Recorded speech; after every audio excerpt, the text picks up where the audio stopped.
And it does. It's Free Speech Fridays, brought to you by the Free Speech Union, FSU.nz, the champions of free speech in New Zealand. Slightly weird week because I've been out of it, flat on my back with no voice for most of the week. But we are joined by two people who aren't afraid to speak their minds freely. Muriel Newman from the Centre for Political Research and Bob McCoskrie, CEO of Family First. Welcome to you both, guys. How are you, Muriel? Very good, thank you, Sean. And Bob? Oh, very good. And I'm looking forward to this morning because with your voice a little bit shot, Muriel and me are just going to have a chat about everything. It's going to be awesome. You might get a word in edgeways, Bob. Look, I don't know if you've seen this, and I didn't have it on the thing, and I haven't got to it this morning, but it's the story that kind of, in terms of prurient interest, has been fascinating me because I see it in the context of the Jaguar ads and the Bud Light ads. This actress called Sydney Sweeney that I'm only peripherally aware of, a well-endowed young woman, who is doing these gene ads about Sydney Sweeney's got good genes. And for some reason, the woke left are outraged about it and say, Muriel, apparently it's a white supremacy ad. Have you seen it? Are you aware of this? No, I'm sorry, I haven't. Okay, Bob? Are you aware of this? Oh, absolutely, yeah. No, I've been all over this story. It actually shows just how weird the left have got. So Sydney Sweeney does this ad for jeans. I mean, you could argue that people would be more upset that it's got a slightly sexual innuendo to it. She's not like half naked or anything. It's not like Victoria's Secrets.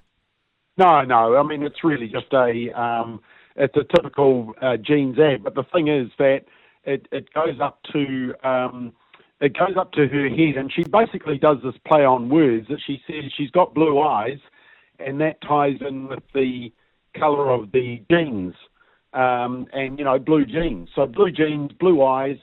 But of course, there's this link that somehow there's this genetic claim, and it's all about Nazism, and it's about how radical the far right have got. And actually, what it shows is just how lunatic, kind of hysterical the left have got. Yeah, and all about the whiteness of the ad.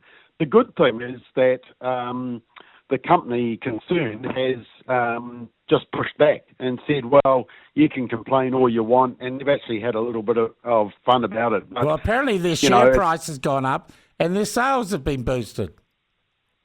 Oh, of course it has, because I think when any company is attacked with labels like that, then everybody wants to know more about it, and in fact, it's what's it called, the Barbara Streisand effect. But, when you've got people calling out, alt-right codes and basically people will be threatening a boycott, like David Farrier has on the platform, Bob. Oh, I'm sure. But what people are now saying is that America is healing. The woke mind virus is dying, and America is back.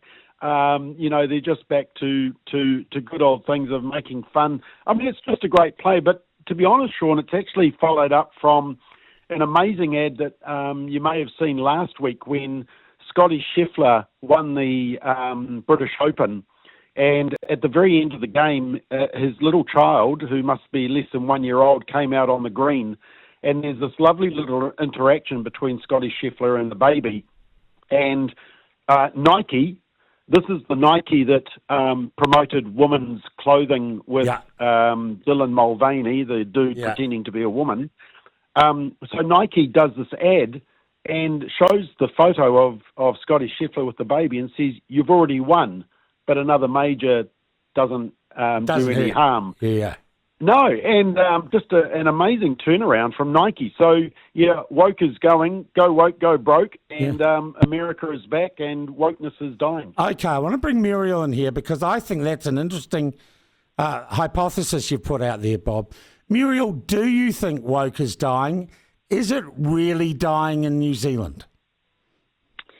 Look, I think while the media, the mainstream media, has such a dominant impact on society, and I'm talking about Television New Zealand and Radio New Zealand and so on as well, I think it's not dying because they just dominate. If the platform was massive And if other media, outlets came on board, like Sky News and Aussie, if we had real pushback in our faces, so to speak, then I think what, Bob has said is happening in America would be happening here. But at the moment, there isn't a platform to show people that they can now speak out. I mean, people there do, is. don't it's get me called the wrong. platform, but as I said, we've had a week under attack from David Farrier and the cancel culture mob. We've survived it, and I think we might thrive out the back of it, actually. Yeah, I agree with Muriel that we're still doing some catching up. Yeah. We're catching up too, and I'm sorry, these aren't on my list because I wrote it quickly. We're catching up to the Human Rights Commission's come out, Bob, against that, the no transgender guidelines thing. I get the impression that Stephen Rainbow isn't particularly pleased with the Disability Rights Commissioner, Prudence Walker, who said she believes this is a terrible day that we're not facilitating blokes who think they're Sheilas competing against women. Well, the Human Rights Commission is completely captivated by gender ideology. We've known that from day one. And look, I think whatever Stephen Rainbow was able to do as lead commissioner, he's dealing with a whole staff room of radical activists. The whole commission, in my view, needs to be shut down because it's just a lobby organisation, no different to Family First. And Centre for Muriel's organisation. So it's just why is the taxpayer funding a group like this? Look, I put out a media release earlier this week saying that we have spent the Human Rights Commission has spent more than $2 million of taxpayer funding with a complaint centre for conversion therapy. And in the last 3 years, there has not been a single complaint referred to the police. It's just a waste of money and dumb ideology. Wow, not a single complaint that someone's trying to pray the gay away or turn their kids straight. Not sent to the police. No, nothing of substance. Can you remember, Muriel, that was the greatest public debate we had going 6 years ago. Yeah, but you know what is really interesting? The point Bob makes about the Human Rights Commission. Do you remember before the election, David Seymour and ACT had a list of agencies that they thought should be abolished? And I remember, the Ministry of Women's Affairs, Pacific Island Affairs, all the sort of the personalised ministries that were there for a purpose versus being there for everyone. And the Human Rights Commission was on that list. And I always thought that that's something that the coalition should have agreed to do. Yeah, but just they get rid of the didn't. flipping organisation. It's like, we're going to get both Winston Peters and David Seymour. Oh, we'll get Trevor Mallard out of that job in Dublin. Both of them have done nothing about it, have they? Nothing. God, it's a dreadful thing, isn't it? Look, no one likes getting a death threat. I got one last night from a nice chap down in Littleton, who's a friend of John Minto's. But this guy, Richard Civil, who is one of those sovereign citizen guys, he's now been jailed for making death threats against Jacinda Ardern when she was Prime Minister. I'm interested in your views on this. I say fair enough. I say if there was a line, he crossed it, Muriel. Yeah, well, when you read up about it, it wasn't just the idle death threat, was it? He was sort of saying that he wanted to execute her. And, it was a level higher than anything I've seen before. And on top of that, I mean, he was, he was on the run for 20 months. He obstructed police. There was just a whole load of stuff going on at the same time. And you have to say, like you, that yes, it was fair enough that they actually have put him in jail. I mean, he is, it sounds like a threat, not only to society, but to himself as well. Yeah. Bob, overreach or fair enough? Think we just... fair enough. Absolutely. I think death threats like that we need to come down strong on. But I am just looking at a tweet made by a certain Emmy Rakadi, who's now a criminologist lecturer at Auckland University, that says, can we just effing cut up Bob McCoskrie? and I'm also looking at a tweet that he made after the Prime Minister's Auckland office got vandalised for the third time in 6 months, and he retweets it with the comment "good." Now, not just picking on Emirakiti, but the issue that I'm highlighting here is that if we're going to apply this written threats on social media, we need to come down strong on, which I think we agree we should.